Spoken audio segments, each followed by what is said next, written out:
सरलता और नम्रता ही भूषण। अंतः सौंदर्य व्यक्ति को एभली एक औज्ज्वल्य दिए जहाँ बाह्य सौंदर्य को आकस्मिक भाव में शतगुण बढ़ाई दे थाए। साधु सन्थ सचोट मनीष को प्राण भली भल पाउथिबा उच्चमान व्यक्ति माने बाह्य वेश पोशाक मंडित नहेले मध्य अंतः ज्योतिरे एभली आकर्षणीय बोध हुअन्ति जे सेमानंकु प्रणाम करने को इच्छा हुए। बाह्य सौंदर्यर दोष त्रुटि सेमानंकर नैतिक चरित्र और साधुता पोछि नहीं पारे। ए संपर्क रे आसंतु सुनिबा गोटे सुंदर कहानी। रामशास्त्री तांको समयर जड़े असाधारण सेवामय हृदयर अधिकारी प्रचंड पंडित थिले। अहंकार तांको स्पर्श करी नथिला। से थिले समस्तंकर नमस्य। उच्च कुलरे जात एही ब्राह्मण पंडितंको उच्च पदवी मध्य मिलिथिला। से थिले पेशावांकर गुरु मंत्री एवं न्यायाधीश।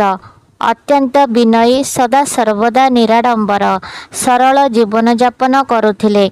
विनम्रतार मूर्तिमंत प्रतीक एही प्रचंड ज्ञानी व्यक्ति जनक अनुरूप सहधर्मिणी पाइथिले, जी अत्यंत सरल साधासीधा निराडंबर जीवन आनंदर सहित पवित्रता भावरे ग्रहण करि नेथिले।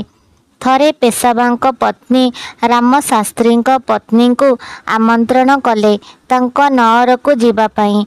खदी लुगा खंडिए पिंधि हाथरे पानी काच दी मुठा थाई सरल साधासीधा रामशास्त्री पत्नी को देखी पेशावांक पत्नी स्तब्ध होईगले। एड़े बड़ पदवी रे थाई रामशास्त्री पत्नी शरीर रे गोटाए मध्य सुना अलंकार नहीं। स्नेहपूर्ण चित्तरे राणी तांको गोटिए स्वतंत्र कोठरी को नहीं गले। तांकर बारण न मानी जबरदस्त अनुनय विनय करी तांको पाट वस्त्र पिंधाई देले। उपयुक्त अलंकार रे मंडित करी पालिंकी रे बसाई रामशास्त्री घर को पठाई देले। रामशास्त्री पत्नी जेते अनुनय विनय कले मध्य से जिद धरिले, आपण केबे हेले मो स्नेहर उपहार को काढ़े नहीं। पालिंकी आसी रामशास्त्री छोटिया घरटी आगरे ठिया हैला। तांको घरे चाकर नथिले।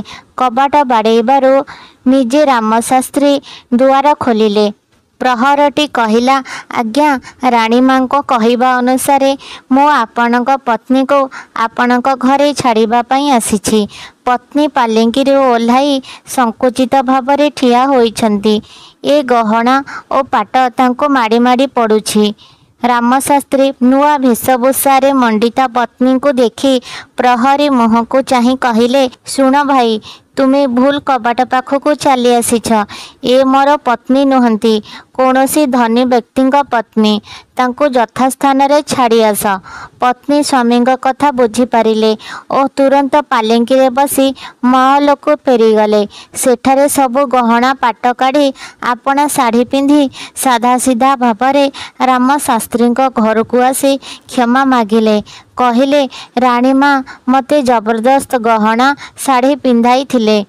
रामशास्त्री कहिले, आमे सेवाकारी अन्य लोकों सेवा करने को आसी थाओ। सेवक माने सजेई होई आडंबरपूर्ण जीवन अतिबाहित करने उचित नुहे। आमे आम कर्तव्य धर्म और गुण को आडंबरपूर्ण जीवन यापन कले धरी रखिपारिबा नहीं। सेवक पाई चाकचक्य अलंकार विलास व्यसन साजसजा शोभा पाए नहीं। अन्य पक्षरे सरलता स्नेह प्रेम सेवक सेविका शोभा बढ़ाए। कहानीटी जदि पसंद आसुथाए तेबे भिडियोटी को लाइक शेयर कमेंट एवं सब्सक्राइब करने को भूलंतु नहीं।